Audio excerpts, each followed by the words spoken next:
Tonight, history did not merely turn a page. It slammed the entire book shut and set it on fire. In a single operational window spanning less than 6 hours, the combined military architecture of Iran and Hezbollah executed the most devastating coordinated strike campaign ever conducted against a modern Western-equipped military force. 450 Shahab, 3 ballistic missiles launched from Iranian territory in synchronized waves, 2,500 rockets and precision munitions fired simultaneously from Lebanese soil by Hezbollah forces along the entire northern frontier. Tel Aviv, the commercial, cultural, and military nerve center of the Israeli state, subjected to a volume of inbound fire that no defense system on earth was designed to absorb.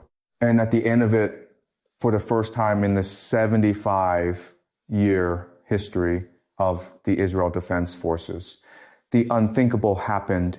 White flags, ceasefire requests transmitted through emergency diplomatic back channels, IDF command acknowledging in the language that generals use when they have no remaining options that continued organized resistance was no longer operationally viable across multiple simultaneous theaters. The Israel Defense Forces, the military institution that defeated 5 Arab armies in 6 days in 1967, that rescued hostages in Entebbe, that struck Iraq's nuclear reactor.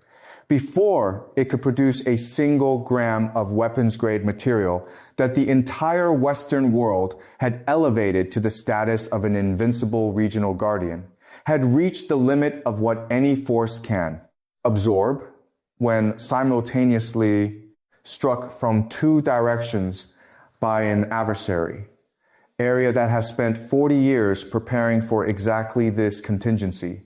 Washington received the news at 3:42 inches the morning Eastern Time. The president was woken by the National Security Advisor. The Situation Room filled within minutes. And from that room, as the scope of what had just happened became clear in real time, there emerged not a plan of action, but a stunned institutional silence that lasted long enough to tell everyone present everything they needed to know about the options that remained. Tonight's analysis takes you inside every dimension of this event. We will reconstruct the strike sequence hour by hour, how Iran coordinated 450 Shahab, 3 launches across a compressed timeline, how Hezbollah activated its full 2,500 rocket salvo doctrine simultaneously, and how the combination produced a defensive overload that Israel's most sophisticated military technology simply could not process. We will examine what IDF surrender actually means in operational, political, and historical terms. We will assess what Washington can realistically do now and why the honest answer to that question is far more constrained than any American official will say publicly. And we will map the new Middle East that is being born from the ruins of this night. The world changed last night. This analysis will tell you exactly how and exactly what it means for everything that comes next. If you have been following this channel through the escalating sequence of events that led to this night, you already understand that what we are witnessing is not a series of disconnected military incidents. It is the final act of a strategic campaign decades in the making. Subscribe now if you haven't already. Share this analysis with everyone who is serious about understanding what just happened. The comment section is open. Tell me where you think this goes from here. Phrase 1, the strike architecture, how 450 Shahab-3s and 2,500 rockets hit simultaneously. To understand how last night was possible, you need to understand the operational problem that Iran and Hezbollah solved and how long they spent solving it. The fundamental challenge of a coordinated multi-front strike against a defended adversary is synchronization. launching 450 ballistic missiles from Iranian territory and 2,500 rockets from Lebanese positions against the same target, set within the same operational window, requires a level of command, control, and communications discipline that most military organizations in the world cannot achieve. The United States military can achieve it. Russia can achieve it. China can achieve it. Until last night, the consensus in Western defense circles was that Iran and Hezbollah, operating under sanctions pressure and with degraded access to Western communications technology, could not achieve it at this scale. Last night proved that consensus wrong in the most unambiguous possible way. The operation began its final activation sequence 72 hours before the first missile left its launch tube. Iranian IRGC commanders and Hezbollah operational leadership had been in coordinated planning for this contingency for years, running tabletop exercises, refining timing sequences, prepositioning mobile launch platforms, and establishing the secure communications infrastructure required to coordinate simultaneous action across a geographic distance of over 0 kilometers. The final activation was triggered by a predetermined threshold condition. A specific Israeli military action that both parties had agreed in advance would constitute the trigger point for full operational execution. When that threshold was crossed, the machinery that had been prepared across years of patient preparation began moving. On the Iranian side, 450 Shahab-3 missiles, the backbone of Iran's medium-range ballistic arsenal, with a range sufficient to cover all of Israeli territory from launch positions in western Iran, were prepositioned on mobile transporter erector launchers distributed across multiple provinces. The dispersal was deliberate. No single Israeli or American strike package, however large, could neutralize all 450 launchers simultaneously.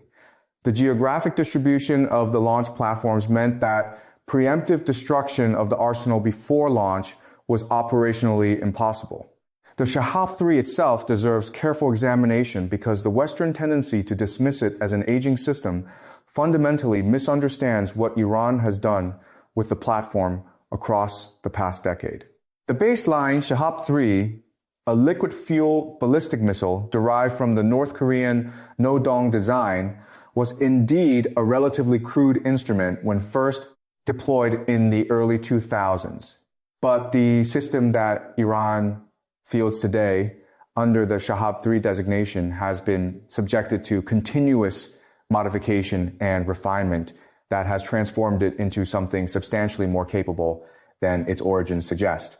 The current Shahab-3 variant incorporates a separating re-entry vehicle, a warhead section that detaches from the missile body in the terminal phase of flight, significantly complicating intercept geometry for defense systems that are tracking the larger missile body rather than the smaller warhead. The re-entry vehicle itself has been fitted with maneuvering capability derived from lessons learned in Iran's precision missile development programs, limited but sufficient to complicate the intercept solution available to iron, dome David Sling, and arrow batteries during the terminal phase. Most critically, Iran did not fire 450 Shahab-3 missiles sequentially. They fired them in coordinated salvos, groups of 15 to 20 missiles targeted against specific Israeli military installations launched. Within 90 windows from geographically distributed platforms, arriving at their target areas from multiple approach vectors within compressed time windows that overwhelm the intercept assignment capacity of every battery in the coverage zone. The mathematics of intercept capacity is the key to understanding why the defense failed. Each Arrow 3 battery, Israel's highest tier system designed specifically for ballistic missile defense, can engage a limited number of targets within a specific time window determined by its radar refresh rate, intercept missile flight time, and reload cycle. Against a salvo of 15 to 20 Shahab, 3 warheads arriving from 3 different approach vectors within a 45 SE secondon window. A single arrow, 3 battery, cannot engage all incoming threats. It engages the highest priority targets and accepts leakage on the remainder. Iran calculated the leakage rate for every battery in Israel's coverage architecture and designed its salvo sizes and timing to guarantee that leakage would reach critical targets. Regardless of how effectively the defense performed against the portion of the salvo, it could engage simultaneously on the Lebanese border. Hezbollah activated its full northern strike capability. 2,500 rockets, ranging from short-range Katyusha variants to medium-range Fajr-5 systems to precision-guided Fate 110 missiles launched from positions across southern Lebanon in a coordinated barrage that had been planned in meticulous detail. The Hezbollah component of the operation served a dual function. Operationally, it forced Israel to split its intercept capacity between the southern and eastern threat axes generated by the Shahab-3 salvos and the northern threat axes generated by the Lebanese barrage. A defense system that is simultaneously tracking hundreds of inbound threats from the north and hundreds from the south and east cannot optimize its intercept assignment for either axis. Resources committed to intercepting Lebanese rockets are resources unavailable to intercept Iranian ballistic missiles. The combined assault created a resource allocation problem that Israel's defense architecture was not designed to solve. Psychologically, the Hezbollah barrage served an equally important function.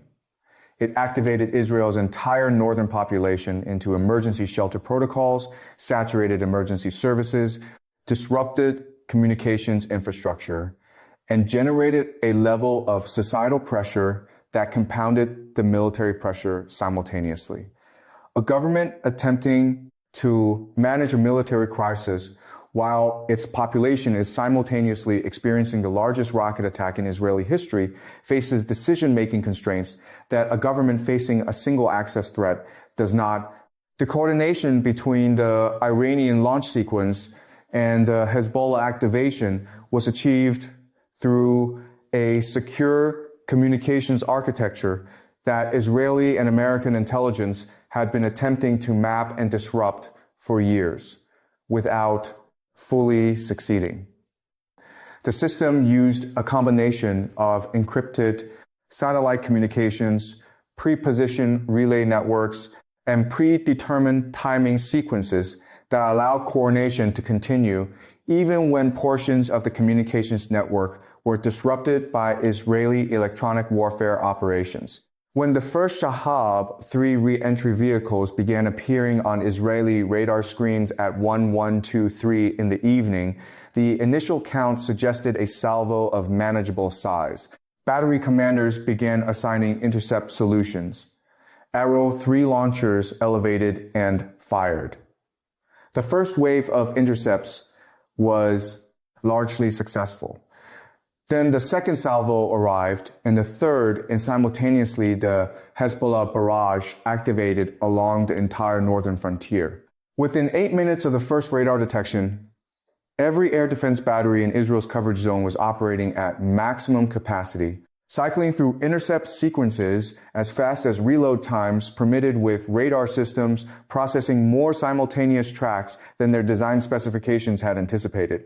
At the one-minute mark, leakage began reaching Tel Aviv.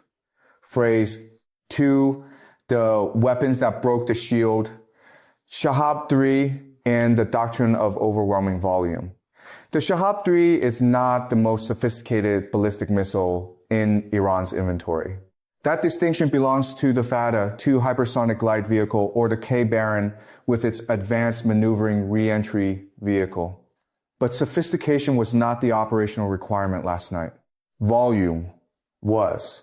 And in the domain of volume, the ability to produce, stockpile, and simultaneously launch ballistic missiles in quantities that exceed the intercept capacity of any defense architecture.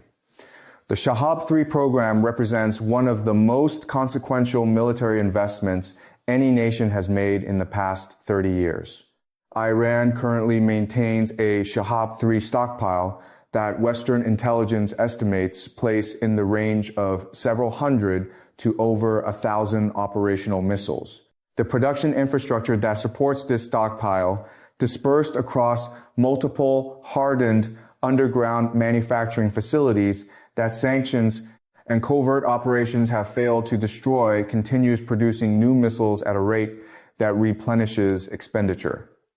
Last night's 4,550 missile salvo did not exhaust Iran's Shahab-3 capability. It demonstrated a portion of it. The liquid fuel propulsion system that Western analysts frequently cite as a vulnerability requiring fueling time before launch that theoretically allows detection and preemptive strike has been substantially mitigated by Iran's pre-fueling protocols. Mobile launchers in Iran's current operational doctrine are maintained in a state that allows rapid launch preparation with fueling procedures compressed to windows that reduce the preemptive strike opportunity to a degree that makes it operationally unreliable as a defense strategy. The warhead configuration of the Shahab-3 variants used last night deserves specific attention. Iran deployed a mixture of warhead types across the 4,550 missile salvo, a deliberate choice that compounded the defense challenge in ways that are not immediately obvious. Conventional high-explosive warheads, the baseline payload, were targeted against hardened military infrastructure, air defense battery positions, command and control nodes, communications infrastructure, fuel and munition storage. These are targets where the Shahab-3's accuracy, while not matching Iran's most precise systems, is sufficient to achieve meaningful damage when multiple warheads are targeted against the same facility.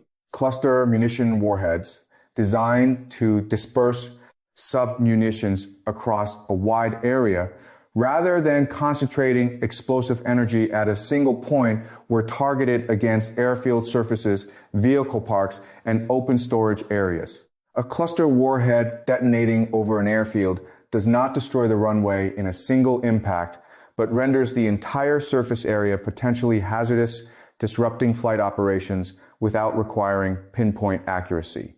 Electronic warfare warheads, a capability that Iran has been developing and that Western intelligence has tracked with increasing concern, were targeted against radar installations and communications hubs. These are not nuclear or radiological weapons. They are conventional warheads designed to generate electromagnetic pulse effects sufficient to damage or destroy unshielded electronics within a defined radius. Their deployment against Israeli radar installations last night contributed to the degradation of the early warning picture at exactly the moment when maximum radar clarity was most needed. The combination of warhead types across the salvo meant that Israeli defense battery commanders were not simply tracking inbound missiles. They were tracking inbound missiles, carrying different payloads with different target priorities, and making real-time intercept assignment decisions without complete information about which missiles were carrying which warhead. Types. A defense system optimizing its intercept assignments must prioritize the most dangerous threats. When threat characterization is incomplete, optimization is impossible. The Hezbollah rocket force that activated simultaneously brought its own distinct weapons characteristics to the engagement. The 2,500 rocket salvo was not a uniform barrage of identical weapons. It was a carefully composed mixture designed to exploit specific vulnerabilities in Iron Dome's operating parameters. Short-range Kushia rockets, the cheapest and simplest weapons in Hezbollah's arsenal, were fired in the largest quantities and served primarily as interceptor consumers. Each Katyusha that Iron Dome engages cost Israel a Tamir interceptor worth $50,000. Each Katyusha cost Hezbollah approximately $300 to produce. The economic exchange ratio of this engagement across thousands of intercepts represents a financial hemorrhage that no defense budget can sustain indefinitely. Medium-range Fajr-5 rockets with a range sufficient to reach Tel Aviv from southern Lebanese positions were targeted against specific urban infrastructure, power generation facilities, water treatment plants, transportation hubs. The Fajr-5 is not a precision weapon, but when fired in salvos of 10 to 15 against the same general target area, statistical probability ensures that some portion of the salvo reaches its intended effect zone.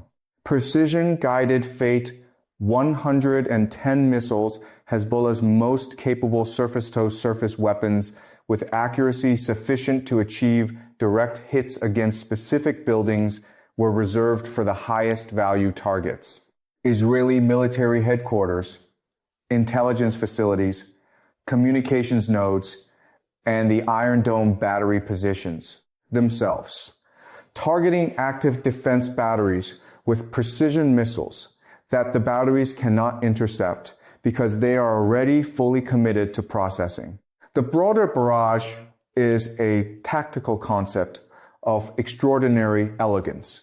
The defense system is destroyed by the very act of defending its attention, consumed by the barrage, while the precision weapons that will kill it approach unimpeded.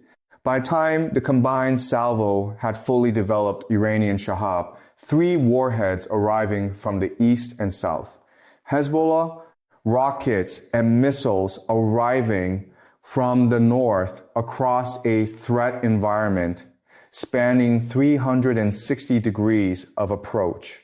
Azimuth Israel's defense architecture was processing a volume and diversity of inbound threats that exceeded every design assumption on which the system had been built. The system did not fail because it was poorly designed. It failed because it encountered an operational scenario that its designers had assessed as unlikely and that Iran and Hezbollah had spent years making inevitable. Phrase 3. IDF surrender, what it means and what it doesn't. The word surrender carries enormous weight, perhaps more weight than any other word in the military lexicon. It is a word that the Israel Defense Forces have never used in reference to their own actions across 75 years of continuous conflict. Understanding precisely what happened last night and what the IDF ceasefire request actually means operationally requires careful precision because the implications differ enormously depending on the specific framing. What happened last night was not a formal military surrender in the classical sense, not white flags raised over a besieged city, not a surrender document signed on the deck of a warship.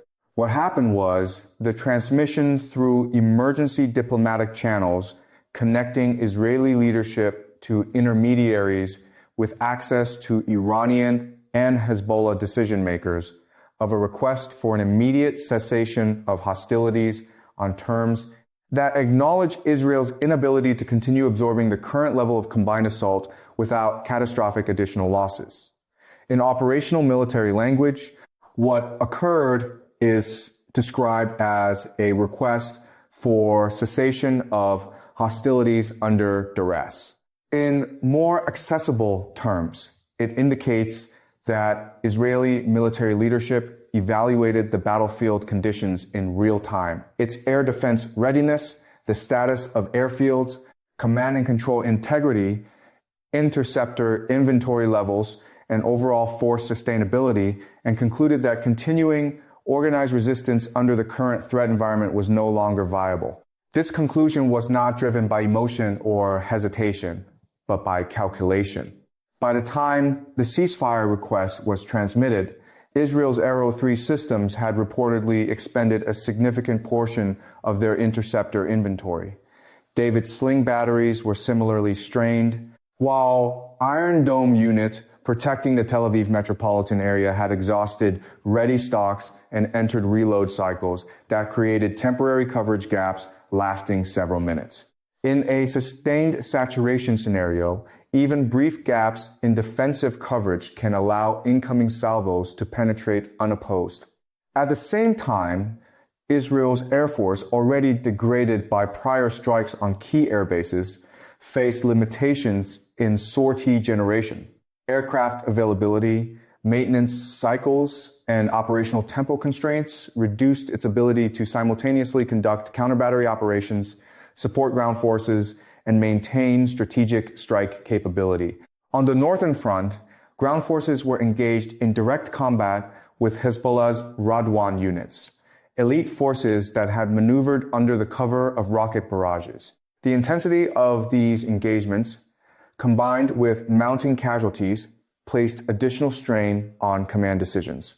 Taken together, the picture presented to Israeli leadership was one of convergence: depleted air defenses, reduced air power availability, active ground engagements, and a continuing multi-axis missile threat with no immediate signs of depletion.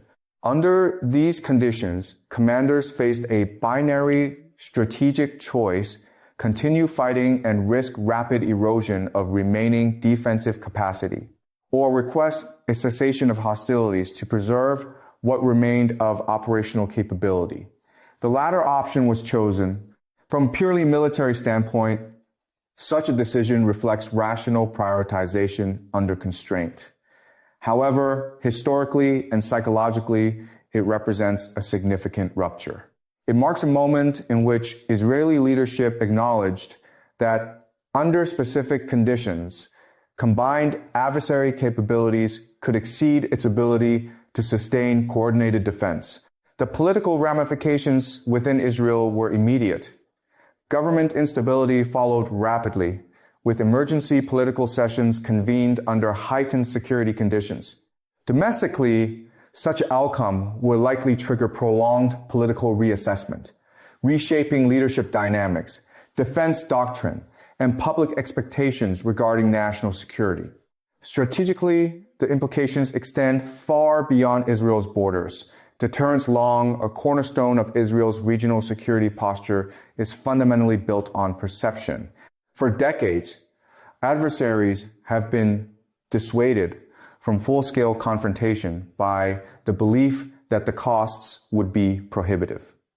A moment that challenges that perception forces a recalibration among regional actors. Allies reassess reliability, adversaries reassess opportunity, and neutral parties adjust their positioning accordingly. Rebuilding deterrence is neither immediate nor purely material. It requires not only replenishment of military assets, but also demonstrated capability and consistent operational success under comparable conditions. This process depends on external factors as well, including international support, resupply pipelines, and geopolitical alignment. In the near term, those variables remain uncertain and may complicate recovery efforts. Turning to Washington, the situation introduces a different layer of complexity. In the early hours following the reported developments, senior U.S. leadership convened to evaluate available response options. Traditionally, American strategic responses include carrier strike group deployments, long-range bomber operations, and diplomatic pressure backed by military deterrence. However, each of these options carries constraints in the current environment.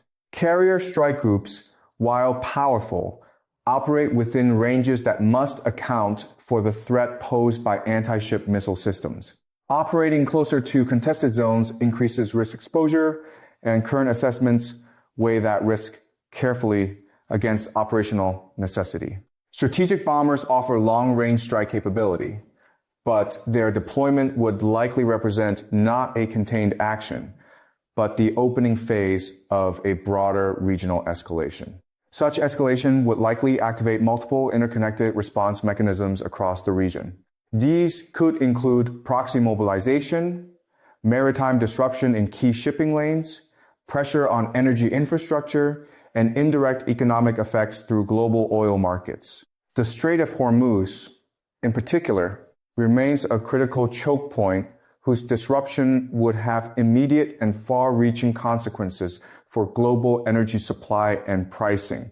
Diplomatic pathways remain the most actively pursued avenue as they avoid immediate escalation risks. However, diplomacy in this context is shaped by altered leverage dynamics. When one party demonstrates battlefield advantage, negotiations often reflect that shift. The terms likely to emerge may involve strategic concessions that present domestic political challenges for all involved parties, particularly within the United States. This creates a situation often described as strategic constraint, where available options exist, but each carries significant trade-offs. Military escalation risks broader conflict, while diplomatic compromise may carry political costs. Navigating between these constraints requires balancing immediate stability with long-term strategic positioning. Beyond the immediate crisis, the broader regional landscape may be undergoing structural change. The traditional post-1973 security architecture in the Middle East has relied heavily on two pillars: U.S. military primacy and Israel's qualitative military edge. Developments of this nature, if sustained and verified, would prompt reassessment of both assumptions. Regional actors are already likely reevaluating alliances, defense commitments, and strategic dependencies. Gulf states, in particular, may reconsider the balance between reliance on external security guarantees and diversification of partnerships. Simultaneously, major global powers observe these developments through the lens of long-term geopolitical positioning, energy security, and influence over emerging multipolar dynamics. Energy markets represent another critical dimension. Even the perception of instability in key transit routes, such as the Strait of Hormuz, can influence shipping costs, insurance premiums, and global oil prices. These economic feedback loops extend the impact of regional conflict into the global system, affecting economies far beyond the immediate theater. Ultimately, the situation reflects a broader principle in international relations. Shifts in perceived power, whether military, economic, or strategic, can alter the behavior of states, alliances, and markets. Whether this moment represents a temporary disruption or a lasting structural transition depends on subsequent developments, including military recovery, diplomatic outcomes, and the strategic decisions made by all major actors involved. The central question moving forward is not simply who prevailed in a single engagement, but how the involved parties adapt to the implications of that engagement. Israel faces the challenge of restoring deterrence under new constraints. The United States must navigate its strategic options within an increasingly complex global environment. Regional actors will continue to reassess their positions in response to evolving realities. What emerges next would depend less on any single event and more on how effectively each actor interprets and responds to the changing balance of power.